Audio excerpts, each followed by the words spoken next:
What's up, everyone? Welcome to my channel, Delta Player, where I'm going to be showing you the largest part of my Nintendo collection, which is Nintendo Game Boy.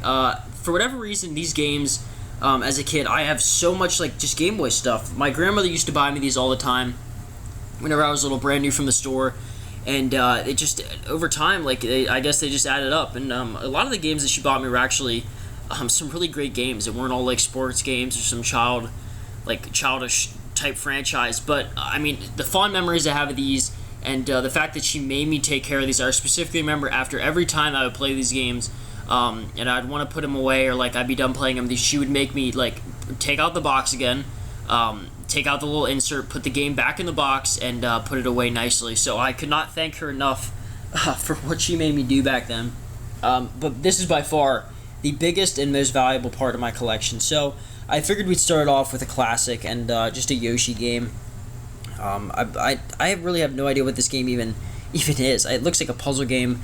I haven't played this game in years. I picked this up off eBay for $10, which is a pretty good price. The box is in really good condition.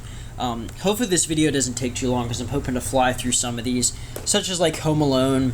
Desert Strike's actually an extremely fun game. I love that game on the Super Nintendo.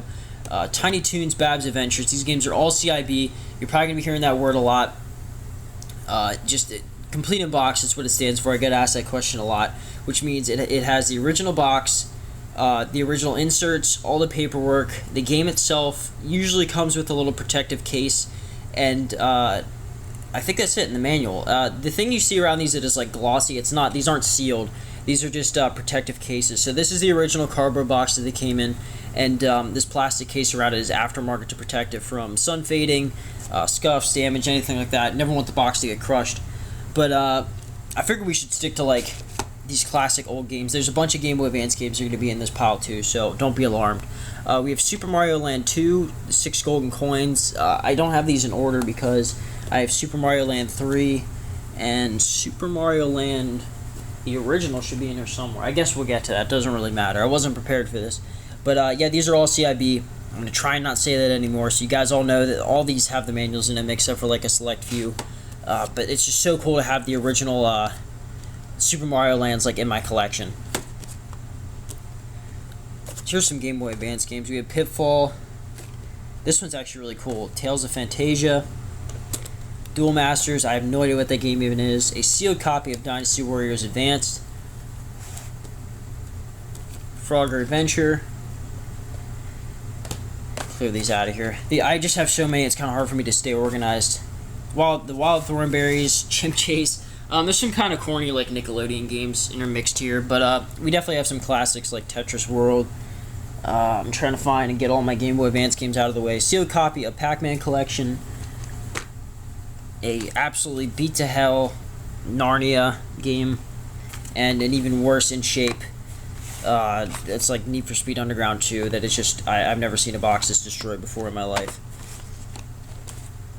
I think we only have a couple more. I mean, a lot of these are beat up, but I'm getting those out of the way, so you won't see too many more of them. Most of them are the Game Boy Advance games. We have a Game Boy Color, Stuart Little, Pixar's Cars for Game Boy Advance, a sealed copy of Shaman King Legacy. I never really heard of that game. I just bought it because it was $2 for a sealed game, so it looked pretty cool.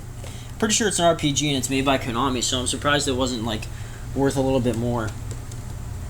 A sealed copy of F-Zero GP Legends. I don't know why this F-Zero game didn't really jump up in value. Most F-Zero games really hold their value well, and for whatever reason this one was only $10 on eBay, and I'm pretty sure you can still find a sealed copy of this for $10. I played the game before, not this one obviously, but it's a fun game. I don't know why this one doesn't stand up to the others in public opinion. Don't know how to pronounce this, but this is a classic NES series game. I know I'm going to get ripped apart because this is an extremely popular game. I never really played those games. I didn't grow up on the NES, so I don't really know what, I believe it's called Exodus. I never really played it, so I don't know the backstory in these games. I'm pretty sure it's a Galaxy or Galactica type game, but it looks pretty fun. I think I played that on the NES long time ago for maybe 5 minutes with one of my cousins. Here's some of the my bigger titles here. Metroid 2 Return to Samus.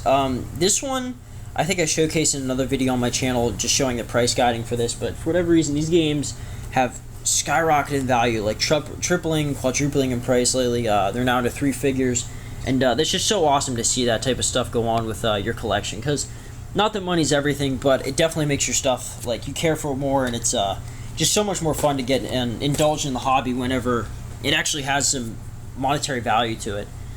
We have DuckTales. That's actually, this game was remade on, I think, the Wii U.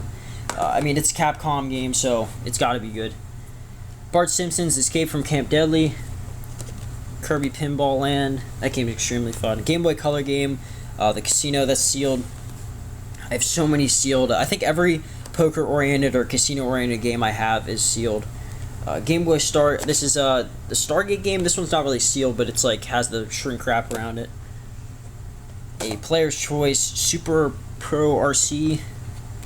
The Little Mermaid. Super Mario Kart. Really cool to have this in my collection. I always love the Mario Kart games.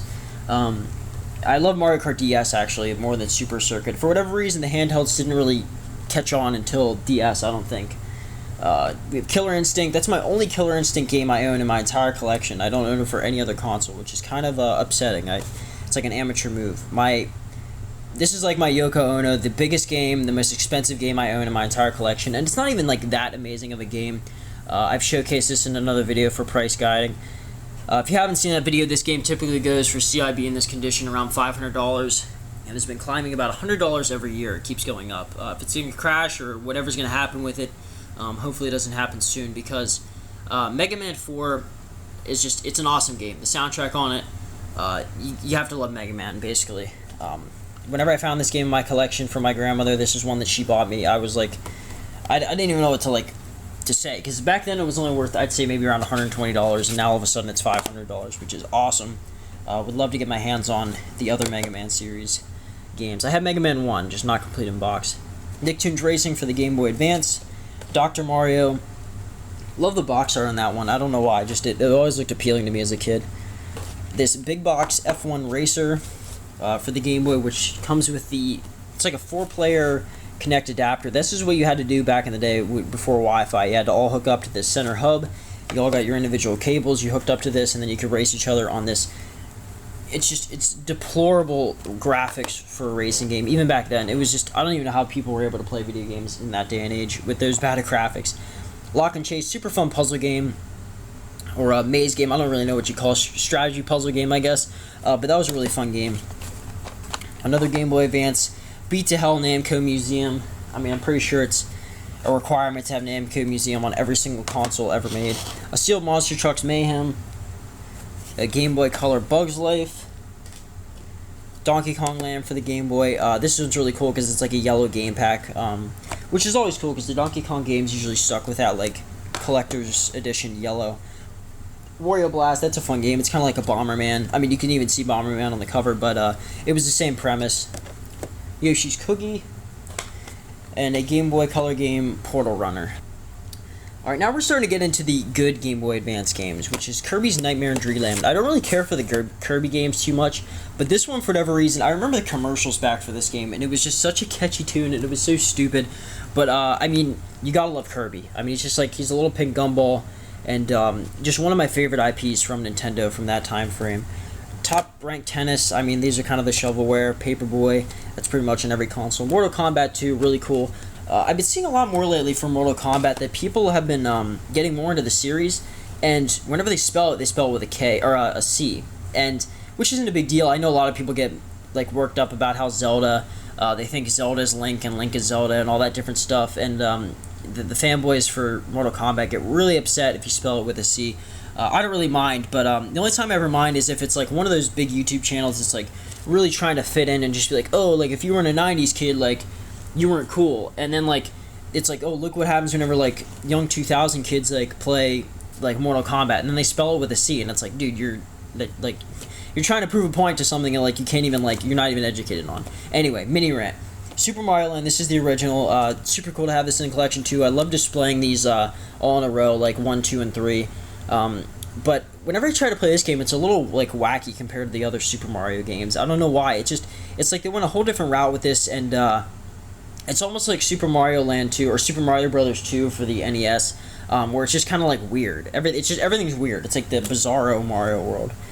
Infogenius Travel Guide. I'm pretty sure this was the loophole to having a smartphone back then. This kind of tells you airport gate delays, I think, and stuff like that. Really stupid, and I don't think it...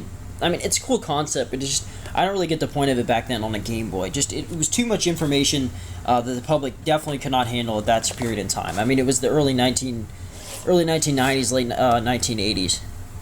This game I shouldn't even mention. And another sealed poker game. Like I said, almost all my poker games and casino-oriented games are sealed. Alright, we're starting to get to the more bottom of the barrel here. I have the original Donkey Kong in box. The Hunt for Red October, awesome movie. Not such an awesome game. Mr. Chin's Gourmet Paradise. That game is hilarious. Like, it's just, look at the box art on this thing. Like, it is nuts. Like, I have no idea. Like, the whole time I'm playing that game, I never beat it, but I definitely played through some of the levels.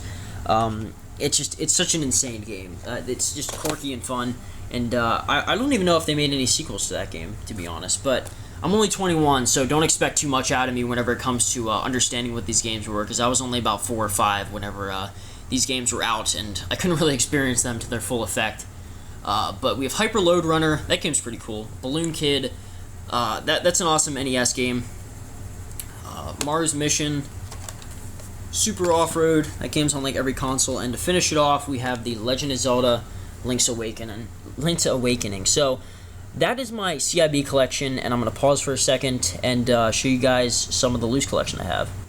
Well, I was walking up and packing up all my stuff, and I totally forgot about my Pokemon Fire Red version, and I also have a Super Mario Advance 4, Super Mario Bros. 3 CIB. So that's cool to have the 2 Pokemon games, and I guess I can just cut right over to the Game Boy games I have. I'm not going to show you every single one of these, because a lot of these, I pull all these out of the boxes that I have for them, so I'd say about 75% of the games that you're seeing do have a box that I've already shown you, so don't think that my Game Boy collection is bigger than it actually is, but I have all the Pokemon games. You can kind of see the different variations in color.